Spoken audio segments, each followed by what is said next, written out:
Bismillah ar-Rahman ar-Rahim. Brothers and sisters, Assalamu alaikum wa rahmatullahi wa barakatuh.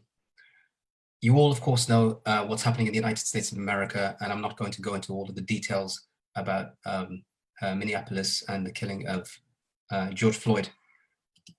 But I wanted to tell you something in relation to why this is happening, and it's not happening from out of a vacuum. We've got today organizations like Black Lives Matter, and in the past we had people and organizations who stood up for civil rights and human rights in the United States of America. They included all the way from Frederick Douglass during the Civil War, to Marcus Garvey, who started the Back to Africa movement, to Malcolm X, whose father was a follower of Marcus Garvey and was killed by the Ku Klux Klan, and Malcolm himself, and Martin Luther King. You had the Nation of Islam, the Black Panthers, and beyond. For at least a century and a half, people in the United States of America from of African origin have been fighting for basic civil rights. And as Malcolm X made it, in fact, was basic human rights, because being treated as a human being was something that America, that had been founded essentially on slavery, on displacing the natives of the people of the people of the United States of America, and placing them into reservations and dehumanizing them. It had been built upon the back of this. So how is it possible to remove something that is almost your founding cornerstone? And I just wanted to tell you something about my own experience. That we heard and saw the shocking video of George Floyd sitting underneath the knee of a police officer. And we thought perhaps that it's just one police officer, and realized when the shots from the back came that there were several police officers involved, all taking part. No officer does this and is able to do this type of brutality by themselves. They do it with support of others and the full backing of power, knowing that you will be okay, you will be protected. I'm somebody from hundreds, and in fact thousands and tens of thousands and even millions of people who are not Americans, who have not been to America, but have tasted I can't breathe, that have tasted American brutality, not in America, but in our own homes, far away in the Middle East, in the Muslim world, in Africa and elsewhere. American soldiers came along when they took us from our homes and kidnapped us and stripped us naked and sat upon me. I remember the time when the American soldiers, 2 American soldiers, one of them put his knee into my neck and my head and pushed me down like that. And the other one sat on my back as they ripped off my clothes. And during this time, they had a hood over my head, as they'd done to all of the other prisoners. And I remember saying, Wallahi, the words, I can't breathe. Please, can you lift the hood? I can't breathe. And when I said that, the guy lifted the hood over my head, and I said, thank you. Thank you. Thank you. And I remember the words he said. He said, don't thank me, MF. Don't take my kindness for weakness. So him allowing me to breathe was a kindness. And these are the types of people that we'd encountered.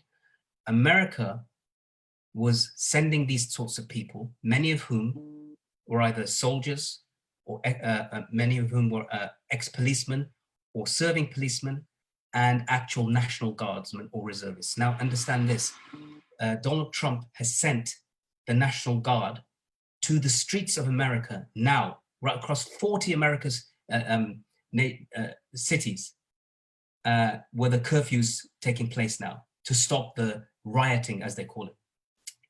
But these soldiers, many of them, including the National Guard, were activated as full-time duty soldiers to go and serve in Iraq, Afghanistan, and even in Guantanamo and Gardas. And that's how I knew that these people had been police officers and so forth.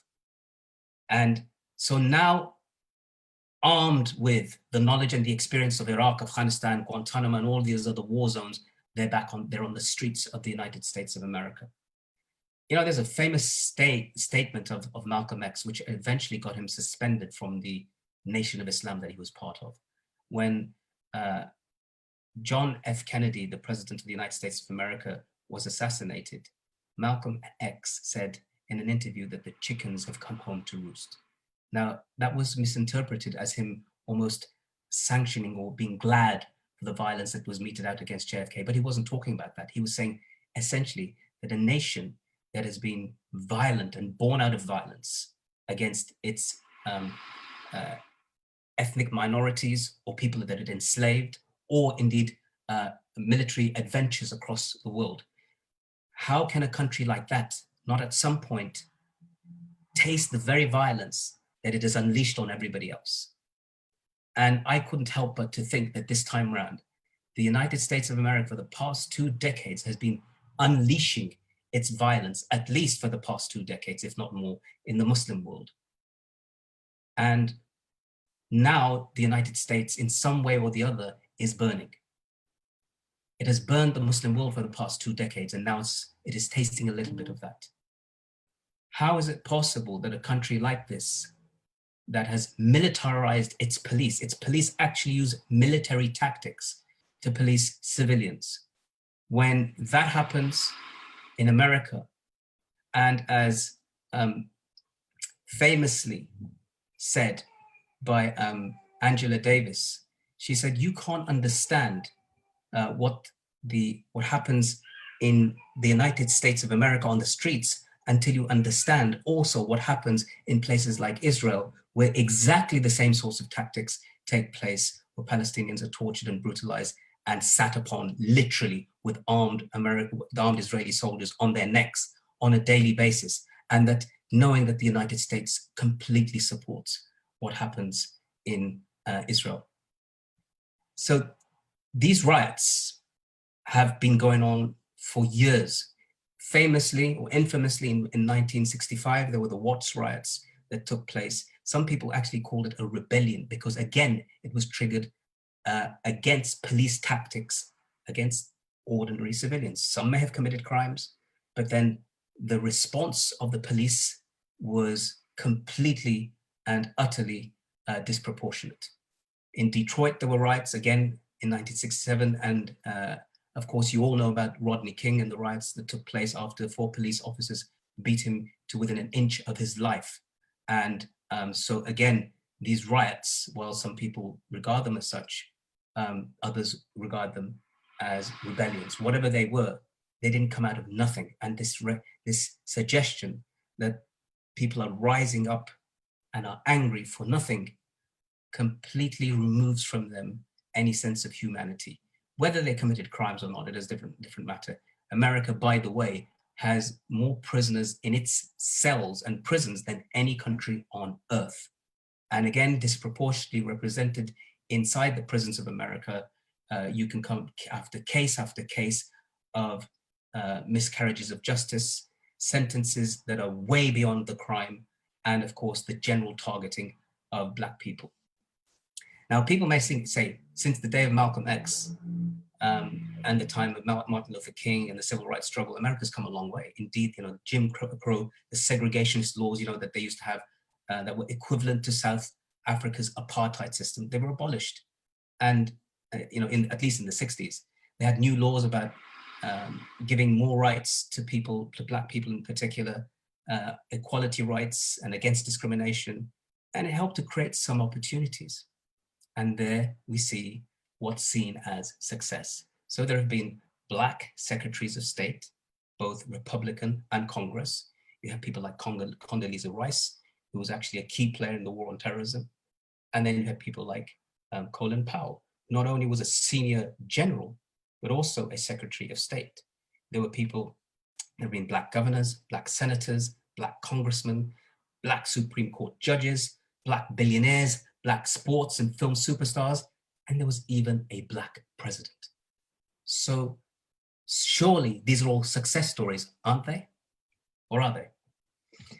You see, the average life of the average Black African American person doesn't seem to have changed or gotten much better, despite all of that. And I would say it's probably because of all of that, that the situation hasn't changed. Why? When you join the oppressor and become part of the system of the oppressor and start saying, look, aren't we doing well? Look at these Black individuals who've made it. You just made it into the system of the oppressor. Let's give you some examples. Colin Powell is a black man. He was a black general, and he was the black Secretary of State of the United States of America. Yet he is the one that took evidence that was gained by the Americans of the torture of an African Muslim called Ibn Sheikh al-Libi, which evidence taken by the CIA that this man gave was presented by Colin Powell, false evidence based upon torture of this man, and presented by Colin Powell to the United States Security Council. And he made the case to invade another country, an Asian country, an Arab country, a Muslim country, a country that wasn't of quote unquote white Western Europeans. And that country was disintegrated as a result of the invasion, and the war on terror continues to this day as a result of what this man, this black man, this black American Secretary of State who'd made it to the top had done. In another case, you take somebody like Eric Holder. He's the first African-American Attorney General. That means the highest ranking lawyer in the country, the advisor, the legal advisor to the government. He refused to prosecute the killers of Michael Brown, and he refused to prosecute the killers of Gul Rahman in Afghanistan, who was somebody that was killed by the CIA in their custody. Again, impunity. When you become part of the system, you're there to protect the system, not the individuals and the people that you hail to come from. Being of a black, or even if you were Muslim or anything else, then, as you've seen, when you become part of the system, you'll become part of the problem. And the ordinary people on the streets of Minnesota and elsewhere, I dare say they recognize what's going on in relation to that. And they see no change in their lives when even the president of the United States of America is a black man. Yet he continues to order the war on terrorism in other parts of the world with other, let's say, people of color.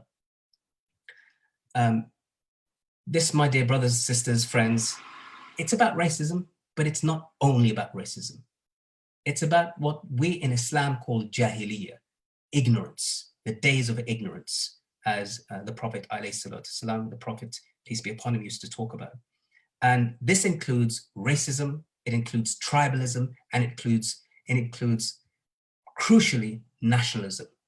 And the type of nationalism that has been unleashed, the extreme nationalism, you can see it from India to China to America to Britain to Bulgaria to New Zealand.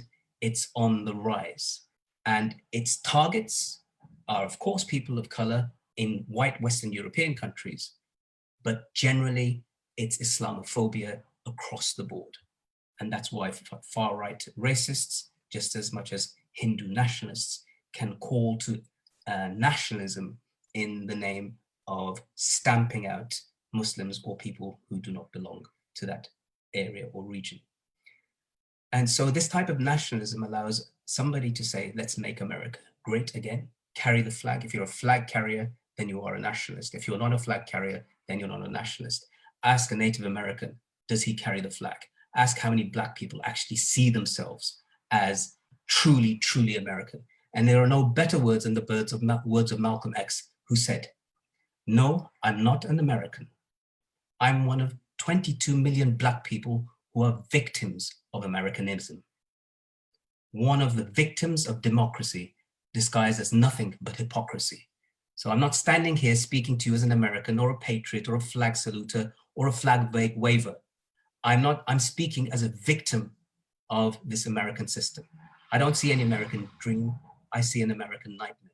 My dear brothers and sisters, if that's what somebody said almost 50 years ago in the heart of America, then imagine what people will say in places like Iraq, Afghanistan, Syria, Libya, Somalia, Pakistan, anywhere that has seen United States invasions, occupations, drone strikes, targeted assassinations, detention without trial, torture, and murder, as what I witnessed with my own eyes with American soldiers beating a person to death, beating a prisoner to death. Can you imagine? If that's the words of somebody from 50 years ago, then I sit here to tell you today that I know what it's like to sit under the boot of an American heel, to have his knee pushing my face into the ground while he's on the land of my forefathers, telling me that he is dominant, telling he that his way of life is the one that will be, is the one to follow. If that's the case with the rest of the world, my brothers and sisters and friends who are watching from other places, then imagine how mad it must be for people who are having to live through what is happening in America today. And make no mistake about it, my brothers, friends, and sisters, that the type of hatred that has come to the streets of America has at least been seen through the world and the demonstrations. There are demonstrations now taking place in London, in Dublin, in Berlin, and right across the United States of America. The Americans, when they came, the US forces, when they came to Iraq and Afghanistan, they used terms that I don't want to use, but I'll say it because that's what they called us, sand niggers. That's a term that exists to this day amongst some of them. And that was, again, to racialize and dehumanize simultaneously the people that they went on to imprison, torture, and abuse. There are still 40 of those held in Guantanamo without charge or trial. And imagine in a place like America that claims to be the bastion of democracy, human rights, and the rule of law. So what is it that the United States thinks it can gain from treating people like this? Dominance, forcing people, harming people, abusing people in their own land, in their own homes. If there's anything I can say, if there's anything I can end with, it is the words of Malcolm X, that the chickens have come home to roost. If you meet this kind of violence out onto people in your home and outside of your home, you drop bombs on them, you torture them, you kidnap them from their homes, you abduct them, you violate physically, sexually, morally, ethically, every rule that you've ever claimed to follow, then do not be surprised that it has come back to you. And the only way that you can come out of this is start to have a full recognition. Racism, America, is in your blood, and a transfusion will not do it. What you need is an entire heart transplant. The heart of your very system needs to change. And when you're ready to do that, perhaps you'll recognize the way forward. Thank you, brothers and sisters, for listening. Jazakumullah khair. Wassalamu alaikum wa rahmatullahi wa barakatuh.